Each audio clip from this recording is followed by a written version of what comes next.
racing. The National Hot Rod Association presents Championship Drag Racing on ESPN Speed World. The NHRA, the world's largest motorsport sanctioning body, showcasing speeds in excess of 300 miles an hour and traveling the quarter mile in less than 5 seconds. Championship Drag Racing from the NHRA. Today, the $18 million 18-event Winston Championship Drag Racing Series moves to the windswept plains of Kansas for a stop at Heartland Park in Topeka, Kansas. Welcome, everyone, to coverage of the professional classes from the 4th Annual Sears Craftsman Nationals. Coming into this race, Joe was only 490 points behind Kenny in the Winston points chase, while Corey, 586 off the lead. 4th, Eddie Hill, Don Prudhomme rounds out the top 5. Shelly Anderson was the competition for Kenny Bernstein in round number 1. Shelly had qualified the Jolly Rancher Candies car 15th at a 5:03, while Kenny had put the Budweiser King entry into the number 2 spot at a 4.90. Kenny, of course, fresh off of that big win that gave him the Winston points lead just 2 weeks ago up in Maple Grove, and the consistent 480 times that he had run there. But in a pattern that has become so consistent this season, Kenny did the unthinkable. It was an absolute nightmare for he and his crew as he smoked the tires in the first round, bringing an end to any hope he had of adding to his Winston points. As Kenny said, Corey McLenathan had already advanced into round number 2 in his first round race with Maurice DuPont. It was not without problems for Corey Mack. He ran only a 5:61 at only 185 miles an hour. DuPont gave him a break when he broke right off the starting line. Round number 2, it was Michael Brotherton racing against Pat Austin, while Ed McCulloch was challenged by the upset-minded Shelly Anderson. McCulloch and his McDonald's dragster won his first Top Fuel title in style, picking up the honors just a month ago at the U.S. Nationals at Indianapolis Raceway Park. Here he qualified number 7 and beat Jack Ostrander in the first round and earned himself lane choice in this second round race, having run a 487. That's some 0.08 of a second better than Shelly's 495.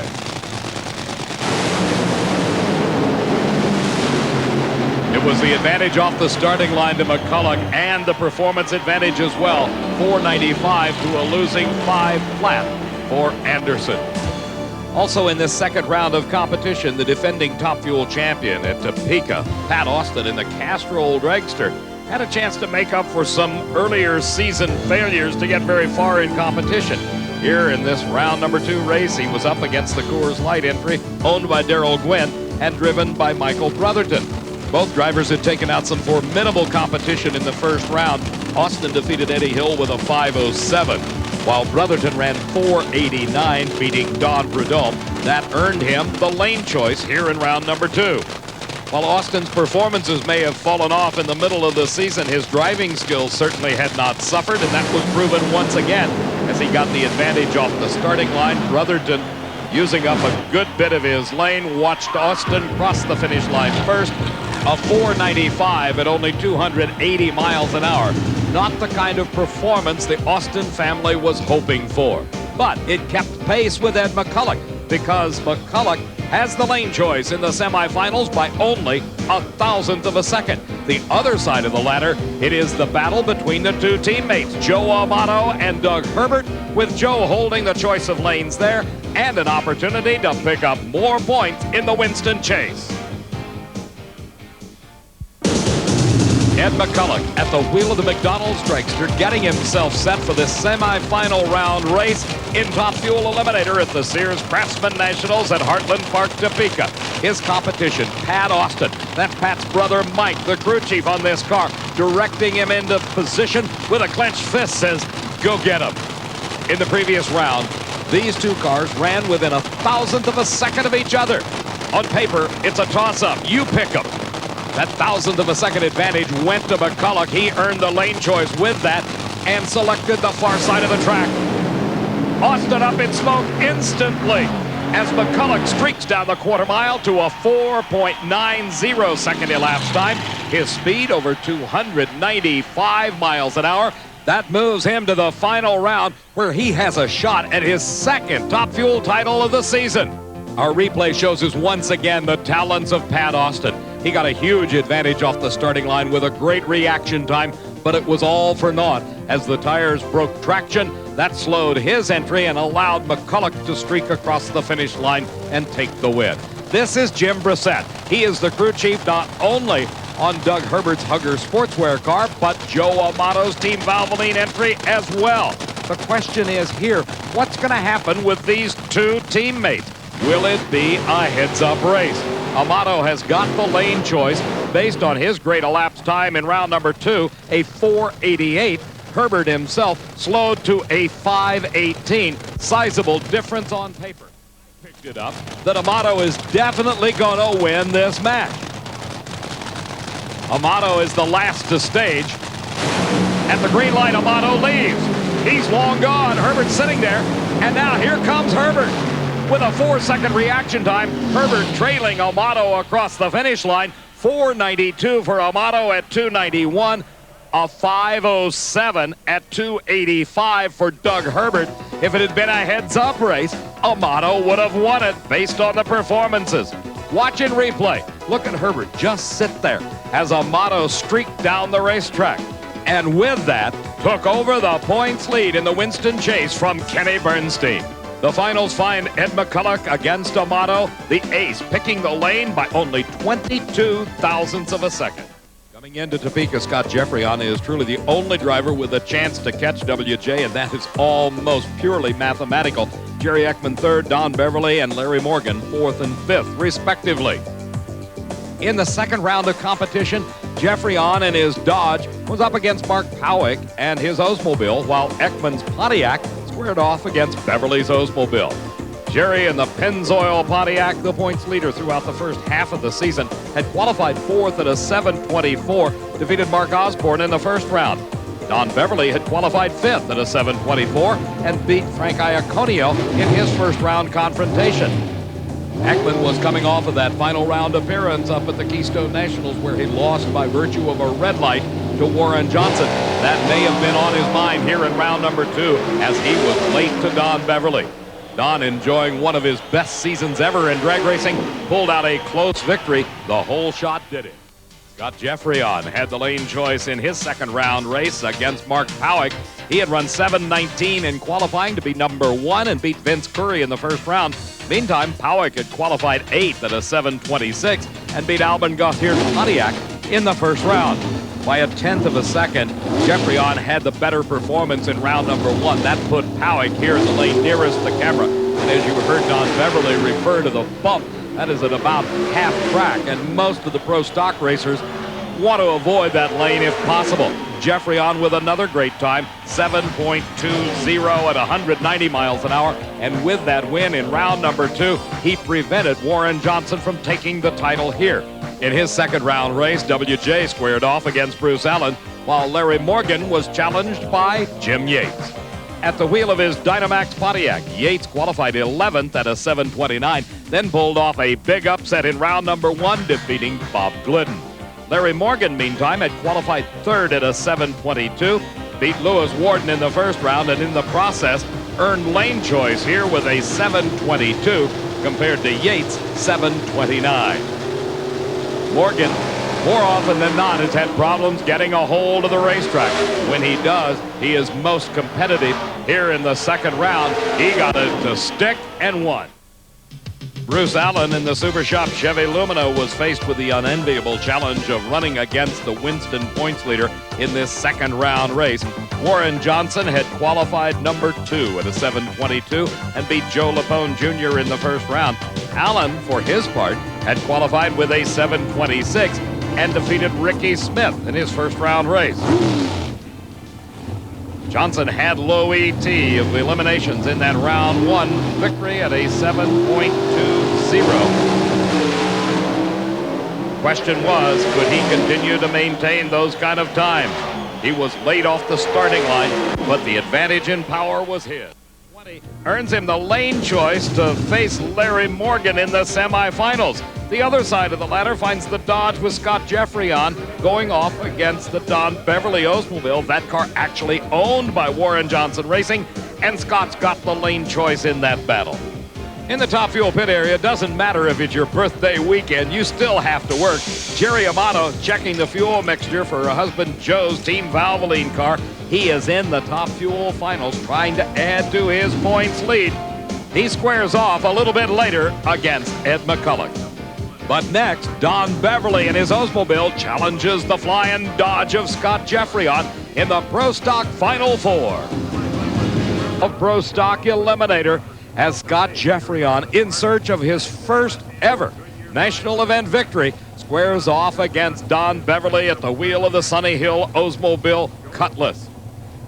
Jeffrey on in his Mopar Parts Dodge Daytona has the performance advantage. He not only has lane choice, he's got the quick time of the weekend at a 7:19. That came in qualifying when he ended up number one. The count is on for Beverly to stage. He's in. A green light for both drivers. Beverly, getting out of shape, has to lift, and Jeffrey on goes to the final round with a 7:21. His speed 190 miles an hour. As we take a look at this run in replay, keep your eyes on the white Oldsmobile Cutlass in the near lane. Don Beverly had his hands full just keeping this car off the guardrail and particularly from crossing the center line. The loss of traction and tire shake put it into a position of being almost out of control. The last two cars in this semifinal round of competition, a pair of Oldsmobile Cutlasses in the near lane, the Castrol car driven by Larry Morgan. In the far lane, the AC Delco Oldsmobile of Warren Johnson. Warren Johnson running an alternator, an air conditioner, a CD changer, and a complete leather interior like you get in those Cutlasses when you drive them off the showroom floor. Johnson and Morgan off the starting line. The winner to face Jeffrey on, and it will be Johnson. Morgan has problems. WJ slows. Look at that, 7:27 at 188 miles an hour for Larry Morgan as he looks at the scoreboard coasting down the racetrack. He's got to think what could have been if he had been able to complete the run, because definitely Johnson was vulnerable on that blast. Here's the pairings for the finals. Johnson against Jeffrey on, with Scott holding the all-important lane choice. Anderson is looking for one of those near miracles, because that's what it will take for his driver Al Hoffman to come up to the lead in the Winston points chase. Fourth is Del Worsham. Number 5 is Chuck Etchells. Pedregon, going for his 4th consecutive victory, qualified in the number 2 spot at a 5:15, a 100th of a second off the pace set by John Force. Meantime, his first-round competitor, Jerry CAMINITO, had qualified 15th at a 5:39. As the first-round race ensued, Cruz Pedregon served notice on the rest of the field that he definitely was the driver and car to beat. For Jerry CAMINITO, it was a trouble-plagued run that ended in a burst of flame. Jerry fought the car to a stop. He knew he was in trouble at this point as the flames continued to billow out from underneath the vehicle. Jerry popped open the emergency hatch, and through that cloud of smoke, as the safety safari arrived on the scene to hose him down, Jerry CAMINITO climbed out and walked away. In the second round of competition, the ladder looked like this. Cruz Pedregon against Al Hoffman, Chuck Etchells and his Dodge against Freddie Neely and the Ford Probe. For Hoffman's miracle to happen, it had to come in this second round confrontation with Pedregon. Al had qualified at a 5:24, improved on that to a 5:21. Consistently good times, but still, they were 9/100ths of a second slower than the best recorded by the McDonald's Oldsmobile. That in the run you saw just a moment ago against Jerry CAMINITO. The lane choice went to Pedregon. He selected the lane furthest from our cameras. As the two drivers approached the starting line, Hoffman knew this was his one chance to pick up the pace, and he was unable to do so. The appearance of Freddie Neely from Covington, Georgia in the Brown Motorsports Ford Probe continued the string of improving performances. He qualified at a 5:18, had a 5:21 in the first round. That gave him lane choice over Chuck Etchells, who had a 5:26 when he beat Gordon Mineo in his first round race. Actually, ETCHELLS had the quicker qualifying time at a 5:16. NEELY went up in smoke, had to lift, and ETCHELLS went on to the win at a 5:38, 2:71 to advance to the semifinals. The other half of the ladder in round number 2, John Force, the number 1 qualifier, against the youngster Del Worsham, and Mark Oswald against Kenji Okazaki, the Japanese national. Force had qualified with a 5:14 and defeated Bruce Nielsen in the first round, running 5:22 in the process. Alongside of him, Del Worsham had qualified 9th at a 5:26. He beat Whit Bazemore with a 5:50. The Worsham family down almost a quarter of a second in performance to the Castrol Oldsmobile. On board with John in round number 2 racing, you got to look at what it was like to drive a funny car. Worsham losing traction, forced to the finish line, the winner. Admit, we have seen it both ways with John Force. Mark Oswald at the wheel of the Petosa Brothers Dodge, going for his 4th straight victory here at Topeka. Standing in his way in round number 2 was the Moon Eyes car driven by Kenji Okazaki. The car is owned by Jim Dunn. Okazaki, a Japanese national, comes to the States to drive it, and he did it in fine style in round number 2 as Oswald smoked the tires. Okazaki on his first ever run in the 520s, 5:25 at over 282 miles an hour. That moved him into the final 4, where his competition would be none other than the Winston champ John Force, who has the lane choice. On the other side of the ladder, it is Cruz Pedregon against Chuck ETCHELLS, and the Cruiser with the choice of lanes there. That race coming up next here at Topeka. Maynard Yanks, the crew chief for Chuck ETCHELLS on the Nobody Beats the Whiz Dodge, making his last check of that race car as they get set in the semifinals of the Sears Craftsman Nationals here at Heartland Park, Topeka. Their competition, the toughest funny car on the circuit today, Cruz Pedregon in the McDonald's Oldsmobile. Both cars are set.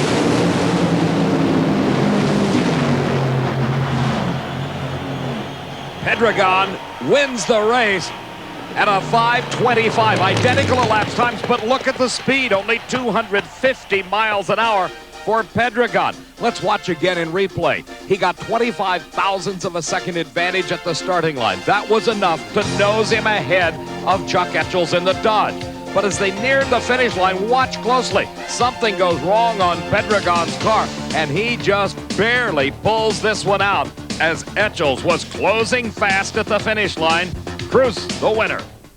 Here now is the surprise of this race, the Moon Eyes entry, driven by Kenji Okazaki. To say this is the biggest race this international driver has ever faced would be the ultimate understatement, because rarely do you have the opportunity to make it to the semifinals in only about your 3rd race in competition, much less race the Winston champion in the process. The Castrol Olds, under the traffic direction of Austin Coyle, the crew chief, pulling up to the starting line. Okazaki driving the car owned and tuned by Big Jim Dunn. Ran a 5:25 in the previous round. Force cannot count out this Japanese driver by any stretch of the imagination. Final check of the controls. Let's Force now concentrate on the start. By more than a car length and pulling away at the finish line, John Force runs a 5:26 at 252 miles an hour. He also slowing considerably at the finish line. Let's look at this in replay. The starting line advantage actually was only 2 thousandths of a second. Okazaki giving good credit to his driving skills. But Force had the horsepower. He pulled away early and continued to extend that lead as Okazaki slowed to a 5:48, giving John the win and allowing the tens of thousands of fans to see the race in the finals that they had hoped for. Cruz Pedregon, the points leader, against John Force, the reigning Winston champion. It's getting late in the afternoon here at Topeka, Kansas and Heartland Park, and the 4th annual Sears Craftsman Nationals as we are ready for the finals in Pro Stock Eliminator. It is the match between the two leaders in the Winston points chase. This is the man that is number 2, Scott Jeffrey, on at the wheel of the Mopar Parts Dodge Daytona. His competition, the guy that has got the lead almost insurmountable, Warren Johnson in the AC Delco Oldsmobile in the near lane where he did not want to be. Based on performance in the previous round, Jeffreyon has the lane choice and has selected the far side of the track. That has been the lane of choice all day long for our pro stock racers. David Hutchins, the co-crew chief, along with Mike Sullivan for Scott Jeffreyon, watching intently as the two cars move into the pre-stage beams. They are now about 6 inches away from the actual starting line of this quarter-mile racetrack. As they roll forward, the final lights come on at the top of the Christmas tree, signaling starter Buster Couch that the drivers are ready. And the green light shows. Jeffreyon with a giant advantage off the starting line. But he cannot hold on to it, and Warren Johnson wins his 7th national event title of the season. His elapsed time, 7.20 at 192 miles an hour plus. Let's watch in replay and see if we can pick up what went wrong for Scott Jeffreyon. He had an absolutely brilliant start, 24 thousandths of a second ahead of Warren Johnson. By the time they had reached the midpoint on this quarter-mile racing surface, he had a lead over the Oldsmobile, but then problems set in. Watch closely. I think you'll see the car begin to move around just a little bit, and Warren Johnson was able to pull up and take the win. It's the race of the day in Funny Car Eliminator as far as this huge crowd is concerned, because John Force and Cruz Pedregon square off for the Sears Craftsman Nationals title. It is Pedregon, the Winston points leader, the driver with the lane choice here in the finals as a result of his 5:25 in the semis compared to Force's 5:26. I guarantee you anybody would be in trouble if the crew chief is looking for a 5:12. Austin Coyle's got to be knowing that the McDonald's team has loaded it up as the Castrol car trying to earn back some of the points that Pedregon took away at the recently completed Keystone Nationals just 2 weeks ago at Maple Grove, Pennsylvania. A great start for both drivers. And Force has got problems. It turns into a fireball. Pedregon wins, but Force has got his hands full, trying to stay away from Pedregon and keeping the car off the guardrail. John Force disappears into a cloud of smoke. The car skidding to a stop in the shutdown area. The blaze continuing, and the safety safari crew immediately on the scene, dousing the fire. Force getting out of the car. You see him coming out of the cloud of smoke as he begins to walk away. Up pulls the safety safari truck, and they are hosing him down. Just take a look at the fire suit and that helmet, jet black. Testimony to how hot it was inside that race car. Let's take a look again in instant replay and see if we can pick up what went wrong for Force. It was a great start. Actually, John had a very slight advantage off the starting line. They were locked together as they went down the quarter mile. By the time they had reached the halfway point, no driver had established a dominant position. Then the problem set in. First for Pedregon, the puffs of smoke coming out of the car, then a flash of flame. But for Force, the fire went out of the headers and started underneath the car. It continued to burn into the shutdown area. Pedregon had crossed the finish line the winner, while Force was just battling to keep this car straight down his lane. And he did a remarkable job, considering the right rear tire blew from the heat. He brought the car to as safe a stop as possible. For the first time since 1987, a driver has won 4 consecutive funny car titles, and Cruz Pedregon has extended his lead by some 250 more points over John Force. Hoffman 3rd, Del Worsham 4th, and Chuck ETCHELLS rounds out the top 5. Back at the starting line, the Top Fuel final finds Pedregon's teammate Ed McCulloch in the same lane. His competition is Joe Amato, who owes a great deal to 2 men. First, Jim Brissett, his crew chief. You see him here on the left, and on the right, his Top Fuel teammate, Doug Herbert. It was just a month ago at Indianapolis Raceway Park when the McDonald's team pulled off that very rare double. McCulloch winning in Top Fuel, Pedregon winning in Funny Car. The possibility now exists here in Topeka. And it happens again. began in one great drag race. Ed McCulloch wins his second Top Fuel title, 483 at over 294 miles an hour, but Joe Amato was close behind, 487 at 291, followed by Eddie Hill. Coverage of the NHRA Craftsman Nationals has been a presentation of Diamond P Sports in association with ESPN.